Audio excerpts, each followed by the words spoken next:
하나님이여, 사슴이 시냇물을 찾기에 갈급함같이 내 영혼이 주를 찾기에 갈급하니이다. 내 영혼이 하나님 곧 살아계시는 하나님을 갈망하나니 내가 어느 때에 나아가서 하나님의 얼굴을 배울까? 사람들이 종일 내게 하는 말이 내 하나님이 어디 있느뇨 하오니 내 눈물이 주야로 내 음식이 되었도다. 내가 전에 성의를 지키는 무리와 동행하여 기쁨과 감사의 소리를 내며 그들을 하나님의 집으로 인도하였더니 이제 이 일을 기억하고 내 마음이 상하는도다. 내 영혼아, 내가 어찌하여 낙심하며 어찌하여 내 속에서 불안해하는가? 너는 하나님께 소망을 두라. 그가 나타나 도우심으로 말미암아 내가 여전히 찬송하리로다.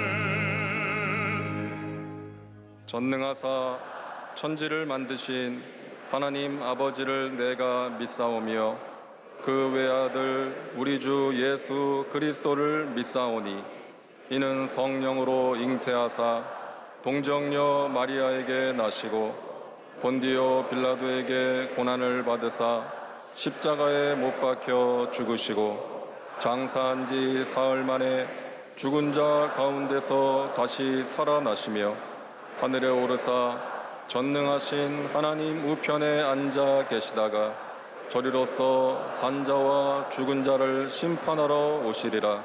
성령을 믿사오며 거룩한 공예와 성도가 서로 교통하는 것과 죄를 사하여 주시는 것과 몸이 다시 사는 것과 영원히 사는 것을 믿사옵나이다. 아멘.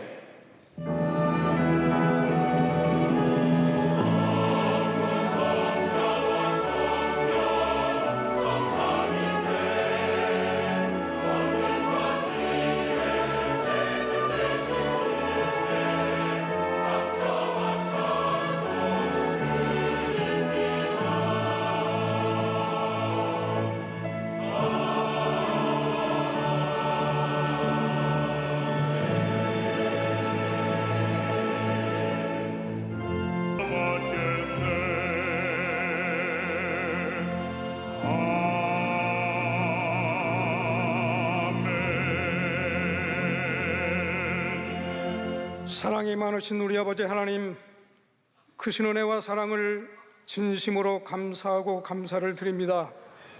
귀하고 복된 날, 거룩한 날, 주의 전에 우리를 부르셔서 주님 앞에 찬송과 기도로 영광을 올리게 하심을 감사를 드립니다. 이 시간에 우리 모두 마음을 다하고 정성을 다하여서 귀한 예배를 드립니다. 이 예배를 통하여서 우리 아버지 하나님께는 영광이 되게 하시고 우리 모두에게는 기쁨과 소망의 시간이 될 수 있도록 하나님 아버지 은혜를 베풀어 주시옵소서. 전능하신 우리 아버지 하나님, 지난날에 우리들의 모든 죄와 허물은 모두 다 십자가 보혈로 덮어 주옵시고 성령으로 충만한 시간이 될 수 있도록 하나님 아버지 은혜를 베풀어 주시옵소서. 이 시간에 간절히 바라옵고 원하옵기는 이 나라와 민족을 하나님 긍휼히 여겨 주옵시고 나라를 이끌어가는 대통령과 위정자들에게 지혜를 허락하여 주셔서 참으로 어려운 이 시대를 극복하는 데 조금도 부족함이 없도록 하나님 은혜를 베풀어 주시옵소서. 살아계신 우리 아버지 하나님, 우리 교회 위에 복을 내려주심을 감사를 드립니다. 원로 목사님 영육간에 강건함을 더하게 하여 주옵시고 세우신 당회장 목사님 늘 말씀과 기도에 권세와 권능 있게 하여 주셔서 우리 교회와 성도를 이끌어가는데 조금도 부족함이 없도록 인도하심을 감사를 드립니다. 우리 목사님 말씀 들고 서시는 곳마다 놀라운 하나님의 기적이 임하게 하여 주시옵소서. 교회의 당회로부터 유압에 이르기까지 모든 기관마다 부족함이 없도록 하나님 은혜를 베풀어 주옵시되, 하나님 사랑하시는 교회학교에 복을 내려 주셔서 다시 한번 부흥의 불길이 일어날 수 있도록 하나님 인도하여 주시옵소서. 귀한 시간에 말씀의 사자로 세우신 당회장 목사님, 오늘 말씀을 통하여 우리가 알지 못하는 비밀함을 깨달아 알게 하여 주옵시고, 구원의 기쁨과 감사가 넘치는 복된 시간 되게 하여 주셔서 우리 모두가 축복의 통로가 되게 하여 주옵시고, 이 자리가 구원의 방주가 되는데 부족함이 없도록 하나님 은혜를 베풀어 주옵소서. 믿음과 소망과 사랑이 넘쳐나는 귀한 시간 되게 하여 주시옵소서. 이 시간에도 영상을 통하여서 예배를 드리는 모든 초소마다 하나님의 은혜가 있게 하여 주옵시고, 찬양으로 영광을 돌리는 찬양대와 예배를 수종드는 모든 주의 손길들에 하나님의 복이 임하게 도와 주시옵소서. 사랑이 많으신 우리 주 예수님의 이름 받들어 감사하며 기도하옵나이다. 아멘.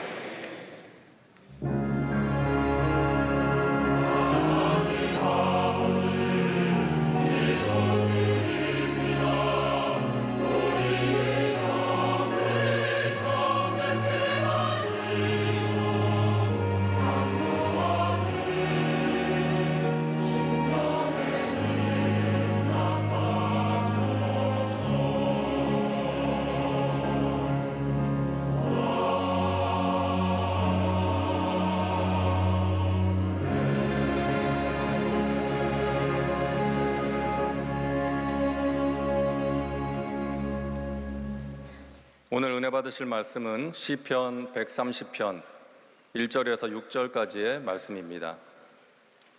시편 130편 1절에서 6절까지 말씀을 다 같이 봉독하겠습니다. 야훼여, 내가 깊은 곳에서 주께 부르짖었나이다. 주여, 내 소리를 들으시며 나의 부르짖는 소리에 귀를 기울이소서. 야훼여, 주께서 죄악을 지켜보실진대 주여, 누가 서리이까? 그러나 사유하심이 주께 있음은 주를 경외하게 하심이니이다. 나 곧 내 영혼은 야훼를 기다리며 나는 주의 말씀을 바라는도다. 파수꾼이 아침을 기다림보다 내 영혼이 주를 더 기다리나니 참으로 파수꾼이 아침을 기다림보다 더하도다. 아멘.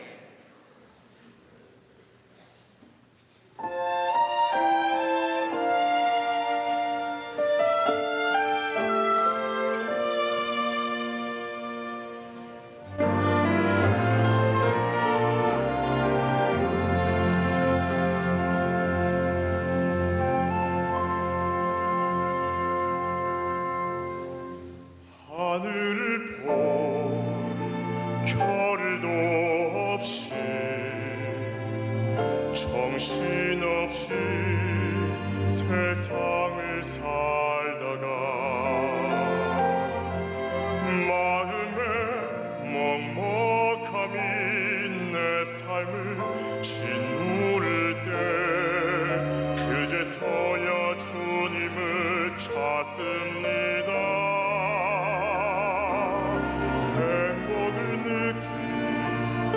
별도 없이 분주하게 세상을 살다가 인생의 허무함이 내 삶을 짓누를 때 그제서야 주님을 찾습니다.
귀한 찬양을 감사드립니다.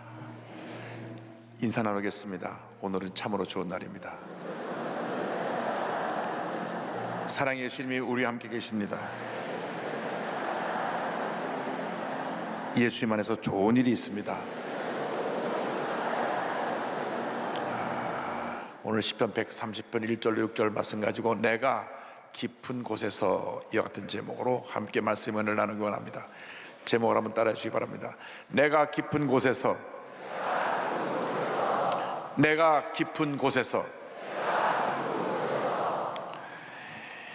인생을 살아가다 보면 누구나 예 없이 절망의 밤을 맞이할 때가 있습니다. 어느 날 갑자기 찾아온 말기암 같은 육신의 질병, 잘 되던 사업이 하루아침에 파산에 문 닫게 되는 그러한 어려움, 철저히 믿었던 사람이 배신하고 등을 돌리고 뒤에서 나를 무너뜨리려고 할 때, 이런 큰 문제가 다가올 때 사람들은 절망하고 좌절합니다. 그러나 우리 예수 믿는 하나님의 사람들은 이 어려운 때, 문제를 많았을 때 하나님의 말씀을 붙잡고 기도하면서 모든 어려움을 헤쳐나가야 하는 것입니다. 그러기 위해서 우리는 첫째, 먼저 주 앞에 부르짖는 신앙으로 무장해야 합니다. 주 앞에 부르짖고 또 부르짖고 또 부르짖으면 반드시 좋은 일이 우리에게 일어나게 되는 것입니다. 시편 103편 1절과 2절을 말씀합니다. 야훼여, 내가 깊은 곳에서 주께 부르짖었나이다. 주여, 내 소리를 들으시며 나의 부르짖는 소리에 귀를 기울이소서. 내가 깊은 곳에서 주께 부르짖었나이다. 내가 깊은 곳에서 주께 부르짖었나이다. 시편 130편은 순례자들이 성전에 올라가면서 부르는 찬송시입니다. 이 시편의 예배자는 깊은 절망 가운데 주님 계신 성전을 향하여 올라가면서 부르짖습니다. 내가 깊은 곳에서 부르짖나이다. 절망의 깊은 자리에서, 고통의 깊은 자리에서 내가 부르짖나이다. 고난에 심할 때 세상 사람들은 이제 내 인생은 끝났다, 차라리 이대로 죽었으면 좋겠다, 이렇게 생각합니다. 더는 어떻게 무엇도 해볼 수 없는 그러한 절망적인 상태, 모든 것을 포기한 상황이 바로 인생의 가장 깊은 곳입니다. 내 힘과 내 능력으로 도저히 감당되지 않는 문제를 만날 때 사람들은 그 마음이 먼저 와르르 무너져 버리는 것입니다. 큰 고난만 우리를 이렇게 무너뜨리는 것이 아니라 작은 고난이 계속 우리가 다가오고 또 다가오고 또 다가오고 또 다가오면 견디다가 결국은 무너져 버리는 것입니다. 이 세상 사는 사람 누구나 자기 삶에 연약함이 있습니다. 열등의식이 있습니다. 죄의 모습이 있습니다. 불행했던 과거의 모습도 있고 상처가 있습니다. 이런 것을 감추고 적당히 포장하고 살아갑니다. 그런데 계속해서 스트레스를 받으면 이것들이 내 마음속에서 나 자신을 끌어내려서 나를 무너지게 만들고 나를 깊은 절망의 나락으로 떨어지게 만드는 것입니다. 욥의 고난을 기억해 보시기 바랍니다. 욥은 무엇 하나 부족함이 없는 사람이었습니다. 동방왕의 최고의 부자였고 10자녀가 그 아버지의 마음을 기쁘게 했습니다. 그런데 웬일입니까? 하루아침에 모든 재산이 다 날아갔습니다. 그것도 잠시. 또 종이 뛰어들어서 말합니다. 잔치를 하는데 태풍이 불어서 집이 무너져서 10자녀가 다 죽었습니다.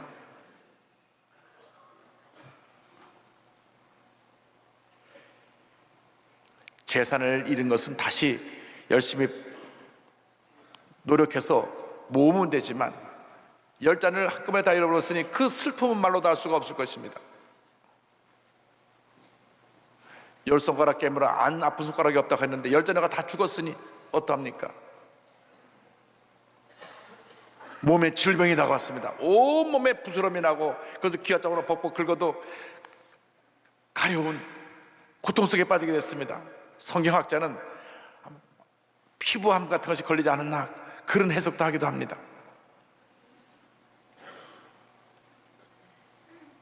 그 고난을 지켜보던 부인이 와서 말합니다. 하나님을 저주하고 죽으시오.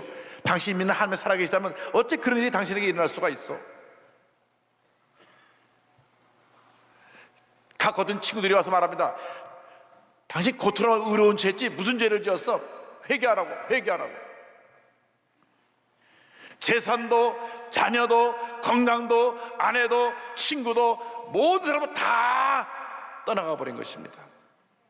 깊은 곳에 떨어져서 나 혼자 홀로 고통스럽고 외롭고 말할 수 없는 슬픔에 잠겨있는 그때 그 어디서도 나의 도움의 손길을 요청할 수 없을 때 인생의 주인이 되시는 하나님을 기억하고 주님께 부르짖어야 되는 것입니다. 상처있고 망가진 우리의 마음을 고칠 수 있는 분은 오직 하나님 한 분밖에 없습니다. 우리의 마음을 창조하신 하나님, 그 마음을 가장 잘 아시는 하나님만이 우리의 문제를 해결해 줄 수가 있는 것입니다. 우리가 그 하나님 앞에 부르짖고 또 부르짖고 또 부르짖어야 되는 것입니다. 하나님께서는 하나님의 자녀된 우리의 일생을 돌보시고 인도하시고 책임져 주시는 것입니다. 고난의 자리에서, 절망의 자리에서 포기하지 말고 주님께 부르짖어야 합니다.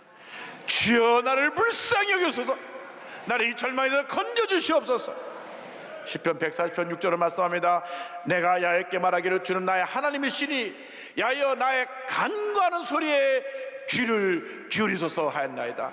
나의 간구하는 소리에 주여 귀를 기울여 주소서. 우리 하나님 앞에 숙려 없이 낱낱이 다 구하고 주님의 도우심을 구하시기 바랍니다. 하나님 우리의 모든 아픔, 상처, 문제를 다 알고 계시고 우리를 도와주시기 원하십니다. 우리가 부르짖어 간구할 때 언제나 그 귀를 기울이시고 우리의 기도를 듣고 계신 것입니다. 우리가 부르짖어 기도할 때 하나님을 더욱 깊이 의지하고 부르짖고 또 부르짖으면 반드시 응답해 주시는 것입니다. 사람들은 문제를 만나면 내가 해결해 보려고 합니다. 그러나 몸부림치고 애써도 더 문제는 심각해지고 절망은 깊어지는 것입니다. 그래서 부르짖어야 합니다. 이레미야 33장 3절에 말씀합니다. 너는 내게 부르짖으라 내가 내게 응답하였고 내가 알지 못하는 크고 은밀한 일을 내게 보이리라. 주 앞에 나와서 무릎을 꿇고 부르짖어 기도하시기 바랍니다. 주여 나를 불쌍히 여겨 주시옵시고 이 절망의 손에서 나를 건져 주시옵소서. 우리가 간절히 부르짖어 기도할 때 주님 우리를 불쌍히 보시고 우리의 기도에 응답해 주실 것입니다. 여러분 스스로의 힘으로는 절망을 헤쳐날 수가 없습니다. 여러분 스스로의 힘으로는 문제를 해결할 능력도 없는 것입니다.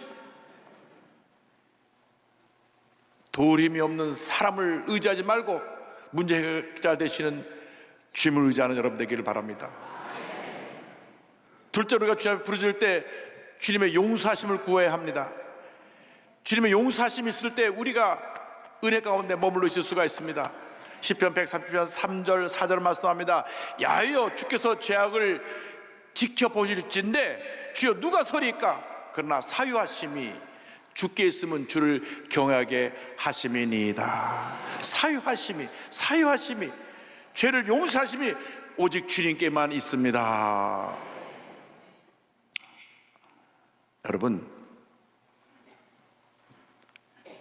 죄와 허물이 없이 사는 사람은 한 사람도 없습니다. 그러나 대부분 자기의 죄와 허물을 자기의 지위로, 자기 가진 것들로 이렇게, 그리고 거짓말로 감추며 살아갑니다. 그러나 하나님은 우리의 중심을 꿰뚫어 보고 계신 것입니다. 우리의 모든 죄를 다 알고 계신데, 그렇다고 해서 하나님이 순간순간마다 우리를 징계하시고 심판하시지는 않습니다. 물론 오래 참으시다가 심판의 채찍을 들여 때리시긴 하지만은 우리가 철저한 자기 반성과 통렬한 회개로 주 앞에 나아갈 때에 우리 죄를 용서하시고 마음에 참 평안과 자유함을 주시는 것입니다. 사람 앞에는 숨길 것이 있어도 하나님 앞에는 숨길 것이 없습니다. 이미 다 알고 계시기 때문에 정말 가장 주님 앞에 겸손하게 진실되게 엎드려 깨어져 울며 부르짖어 기도하고 또 기도하고 나의 문제를 회개하고 지금 붙들면 미쁘시고 의로우신 하나님이 우리의 죄를 용서해 주시는 것입니다. 요한일서 1장 9절을 말씀합니다. 만일 우리가 우리 죄를 자백하면 그는 미쁘시고 의로우사 우리 죄를 사하시며 우리를 모든 불의에서 깨끗하게 하실 것이요. 우리 죄를 주 앞에 고백하고 나갈 때 주님이 우리 죄를 용서해 주시는 것입니다. 모든 죄는 내가 사람 앞에 지은 죄든지 내가 어떠한 일로 지은 죄든지 간에 근본적으로 하나님과의 관계가 잘못돼서 생겨난 것입니다. 하나님과의 관계가 바로 되어 있으면 사람과의 관계 속에서 죄를 지을 수가 없습니다. 비지지상하면서 남을 속여서 남의 기업을 무너뜨릴 수가 없습니다. 결국 하나님 앞에 바로 서 있지 못하기 때문에 우리가 죄를 짓는 것입니다. 그렇기 때문에 이 죄를 해결하기 위해서 반드시 하나님 앞에 나와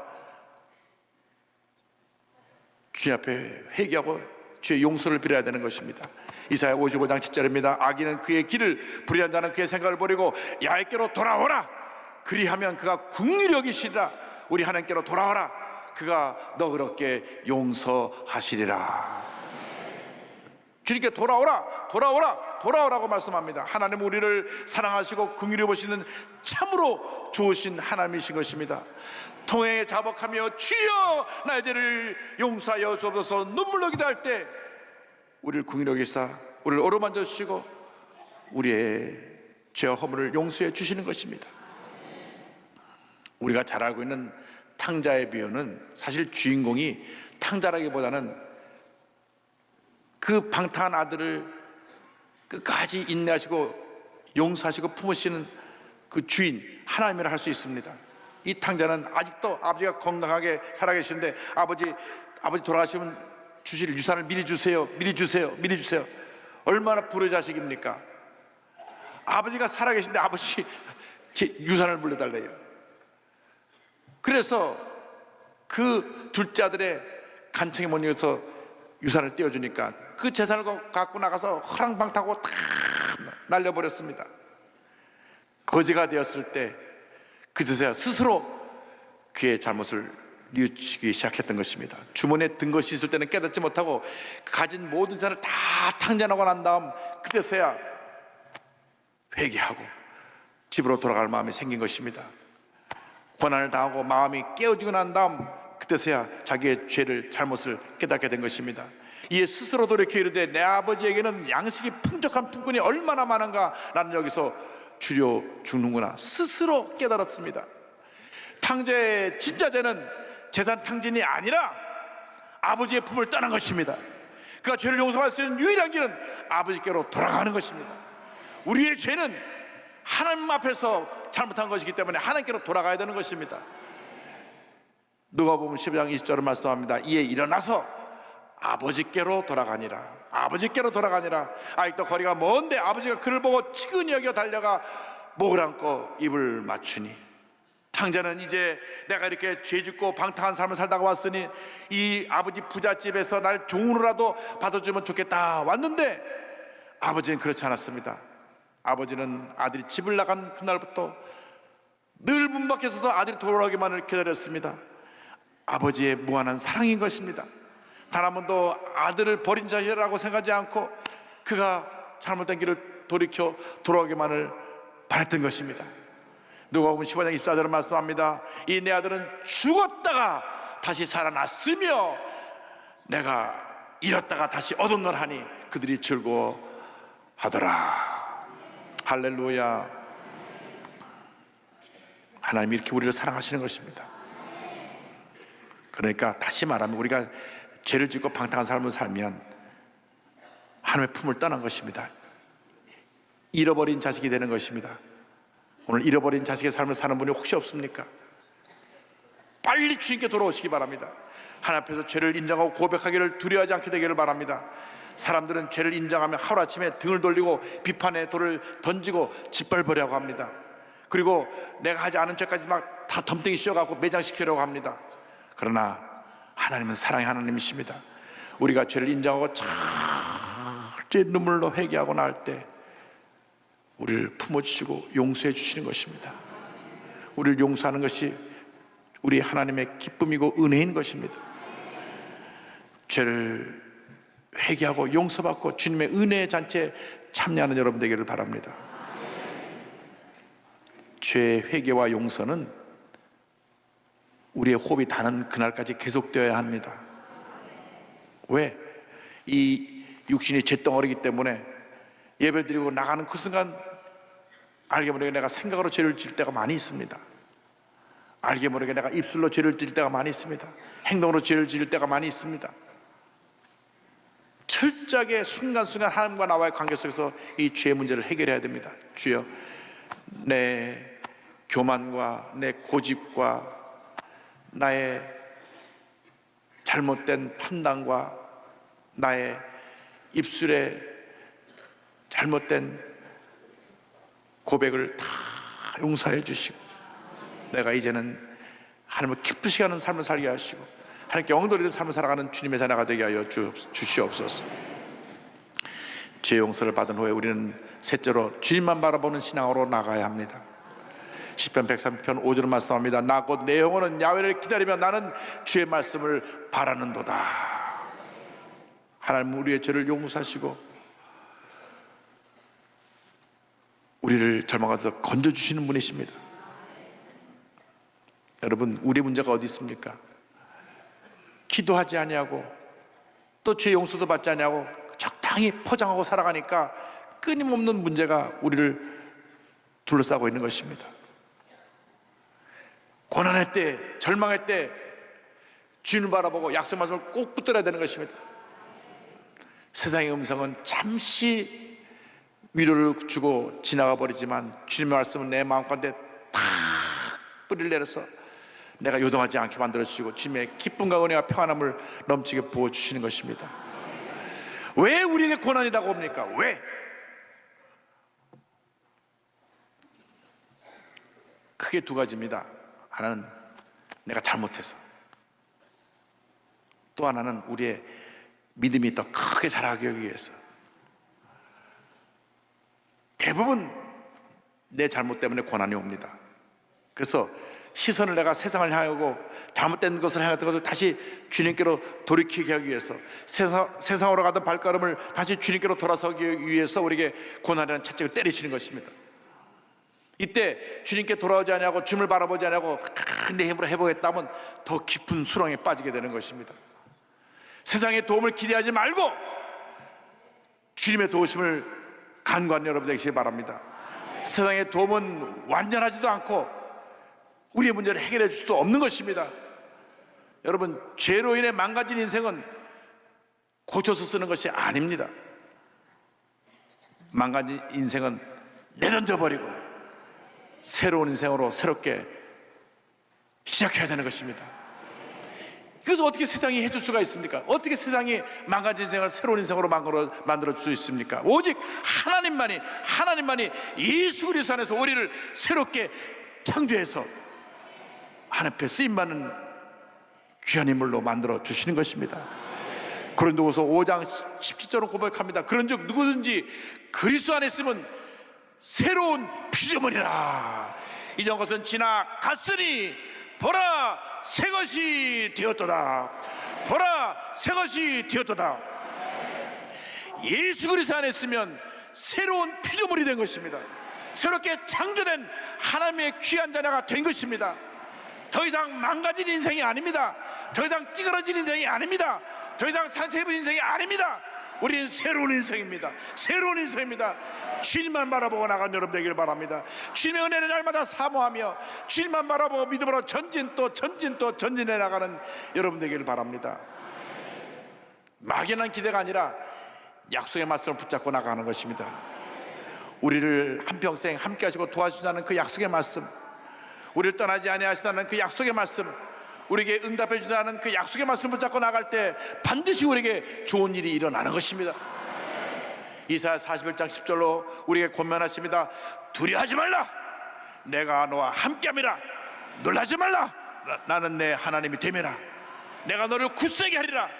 참으로 너를 도와주리라. 참으로 나의 의로운 오른손으로 너를 붙들리라. 너를 붙들리라. 너를 붙들리라. 너를 붙들리라. 할렐루야. 파수꾼이 아침을 기다린 같이 주의 얼굴 보기를, 주님의 음성 듣기를 사모하는 여러분 되기를 바랍니다. 시편 130편 6절에 말씀합니다. 파수꾼이 아침을 기다림보다 내 영혼이 주를 더 기다리나니 참으로 파수꾼이 아침을 기다림보다 더하도다. 파수꾼은 밤을 새워가며 자리를 지켜야 됩니다. 밤새 단 몇 분을 자지 못하고 눈 떠서 지켜야 되니까 얼마나 피곤하고 긴장하겠습니까? 그러니까 빨리 새벽이 왔으면 새벽을 간절히 삼하고 있는 것입니다. 그래야 이제 그 교대를 하고 딴 사람이 와서 그 자리를 지키니까. 여러분, 우리가 기도하고 기다리고 또 기다리면 반드시 아침이 밝아오는 것입니다. 밤이 깊으면 새벽이 밝아오듯이 우리 삶의 고난의 밤이 깊으면 축복의 새벽은 밝아오는 것입니다. 하나님의 약속의 말씀도 이와 같습니다. 참고 기다리고 또 기다리고 또 기다리면 반드시 주님의 약속의 말씀이 우리에게 이루어지게 되는 것입니다. 아직도 해결되지 않은 죄의 문제, 육신의 질병, 삶의 모든 어려움은 우리에게 고통을 가져 줍니다. 그러나 절망하지 마십시오. 신실한 하나님이 우리를 도와주십니다. 주님 붙잡고 몸부림치며 눈물로 회개하고 나의 문제들을 하나 둘 주 앞에 내려놓을 때 주님께서 우리를 붙들어 주시고 세상 끝날까지 우리와 함께 하시며 은혜를 베풀어 주실 것입니다. 이 놀라운 약속은 어제도 오늘도 앞으로도 영원히 우리에게 이루어질 것이고 우리에게 축복으로 다가올 것입니다. 마태복음 28장 20절입니다. 내가 너에게 분반 모든 것을 가르쳐 지키게 하라. 볼지어다 내가 세상 끝날까지 너희와 항상 함께 있으리라. 내가 세상 끝날까지 너희와 항상 함께 있으리라. 세상 끝날까지 너희와 항상 함께 있으리라. 어떤 절망이 다가와도 문제가 다가와도 낙심하지 말고 포기하지 말고 주님을 꼭 붙잡고 세상 끝날까지 함께 하신다는 주님만 믿고 의지하고 나가는 여러분 되시기를 바랍니다. 제가 존경하는 신람마 안과병원의 김선태 목사님 계십니다. 1941년도에 서울에서 독실한 불교 집안의 3대 독자로 태어났습니다. 그런데 초등학교 때 할머니가 그렇게 반대했는데도 친구가 교회 가면 뭐 준다 하더라 그래갖고 교회를 다니기 시작했어요. 10살 때 유교가 났습니다. 7월 4일 날 친구가 놀다 돌아와 보니까 집이 폭격을 맞았고 부모님 시신도 찾을 수 없이 완전히 모든 게 사라져 버렸습니다. 그 순간 그는 부모를 잃은 과로 거지의 삶을 살기 시작하게 된 것입니다. 고난은 그때로부터 시작입니다. 고아가 된 후에 동양을 한번 살았는데 어린 친구들하고 같이 수박밭에 몰래 수박을 따라 들어갔다가 수류탄이 터져가지고 친구 8명은 죽고 본인만 두 눈을 잃게 되었습니다. 안 못 보는 고아 소년이 전쟁통에 살아가는 것은 정말 너무 힘들고 어렵습니다. 그래서 양주에 고모가 사고 있다는 얘기를 듣고 물어 앞을 보지 못하니까 20일을 걸려서 고모를 찾아갑니다. 근데 고모가 자기를 찾아온 조카를 보고 하는 말이, 손은 눈이 있어야 일하고 걔도 눈이 있어 집을 지키는데 너는 살 필요도 이유도 없다. 그렇게 구박을 합니다. 가진 욕설하고 몽둥이와 부지깽이로 매일같이 때렸습니다. 12월 어느 겨울날 우연히 들었는데, 이제 저들이 남쪽으로 더 남쪽으로 피난을 내려가야 되는데 이 귀찮은 녀석은 양잿물 먹여 죽여버리고 떠나자고 하는 얘기를 들었습니다. 그래서 고모 집에서 탈출이 나옵니다. 완전히 그의 마지막 붙들었던 희망이 다 사라져버린 것입니다. 그는 고아로 말로 다 할 수 없는 고난을 겪었습니다. 겨울에는 발이 얼어서 동상에 걸리고, 여름에는 쓰레기통에서 썩은 옷이 먹다가 식중독에 걸리고, 한 번은 옷나무 옆에 자다가 온몸에 옷독이 올라서 고통을 당했고 말로 다 표현할 수 없습니다. 어느 날 그런 송도 앞바다 가서 울면서 외쳤습니다. 하나님, 저는 전혀 희망이 없는 인간입니까? 희망이 없다면 이 깊은 바다에 빠져 죽어버리겠습니다. 그때 주님의 음성이 들려왔습니다. 염려하지 말라. 내가 세상을 이겨노라. 넌 내 사랑하는 아들이다. 내가 너를 도울 것이다. 내가 너를 도울 것이다. 그때 내가 믿고 의지할 분은 오직 하나 한 밖에 없는 것을 깨닫고 주님을 붙들고 기도하며 믿음으로 전진합니다. 현실은 달라진 것이 없습니다. 절망적인 고난의 현장이었지만은 시편 121편을 붙잡고 날마다 부르짖었습니다. 내가 산을 향하여 눈을 들리라. 나의 도움이 어디서 올까? 나의 도움은 천지를 지으신 야훼에게서로다. 야훼께서 너를 지켜 모든 환난을 면하게 하시며 또 내 영혼을 지키시리로다. 야훼께서 너의 출입을 지금부터 영원까지 지키시리로다.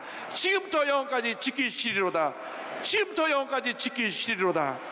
이 말씀을 하루도 몇 번씩 또 암송하고 부르짖어 기도하고 또 기도하고 또 기도하고 또 기도했습니다.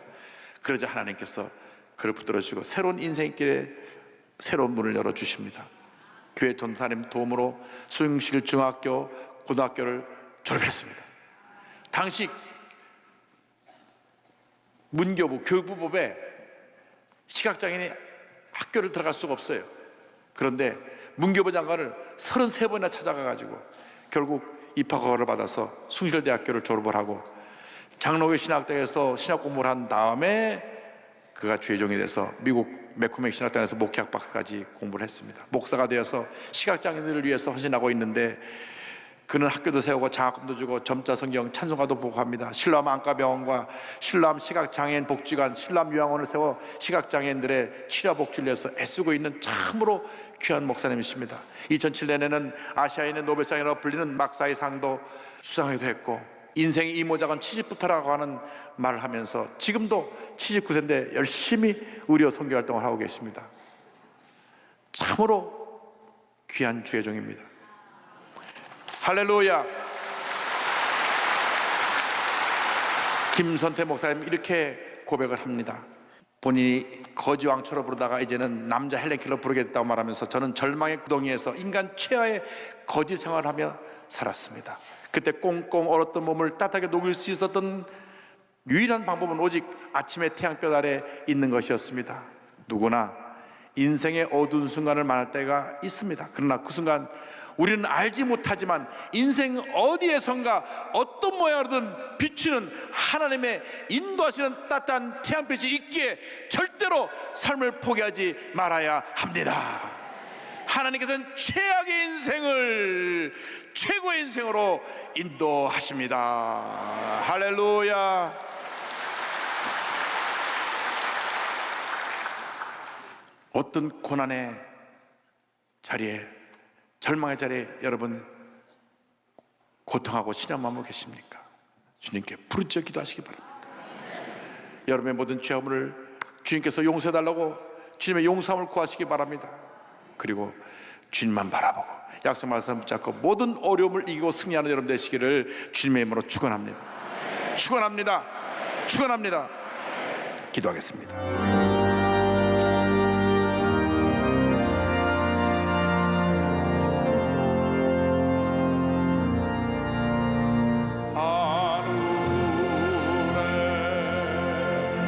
계신 아버지 이름 거룩하사 주님 나라 임하시고 뜻이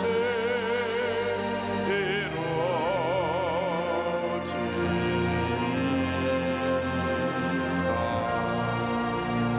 일용할 양식 주시 우리들의 근죄 다 용서하옵시고 또 시험에 들게 마시고 악에서 구원하소서. 내게 주의 나라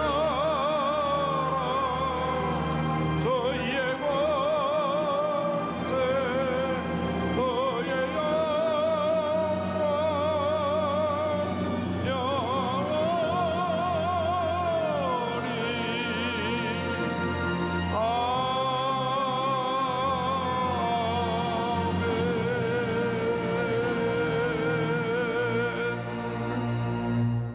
지금은 우리 구세주 예수 그리스도의 무한하신 은혜와 하나님 아버지의 큰 넓으신 사랑과 성령의 감동감화 인도교통 충만하게 하심이 하나님께나 부르짖으며 죄의 용서함을 받고 약속의 말씀을 붙잡고 나가는 주님의 귀한 백성들 위해 지금부터 영원토록 함께 있을지어다. 아멘.